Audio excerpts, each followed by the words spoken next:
اهلا بيكم معانا. النهارده هنعمل رز بلبن زي ما حضراتكم شايفين، كيلو لبن وهنحط عليه نص كوبايه رز مغسوله ومنقوعه وهسيبه يستوي.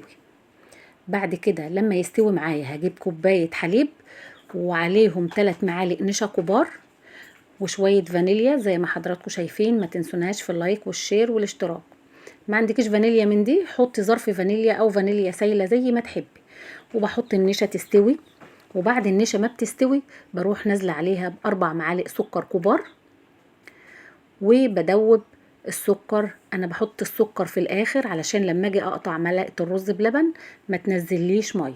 زي ما حضراتكم شايفين انا هغرفها في اطباق فل لان انا هنزلها للمسجد اللي جنب البيت، المصلين يفطروا منها. واكيد حاجه زي دي ان شاء الله ربنا يدينا عليها اجر وثواب. اذا حابه تعملي عصير تمام، حابه تعملي لبن وبلح تمام زي ما حضراتكم عايزين. انا هحط بشر وزبيب. ما شاء الله كان جميل جدا وكان تحفة.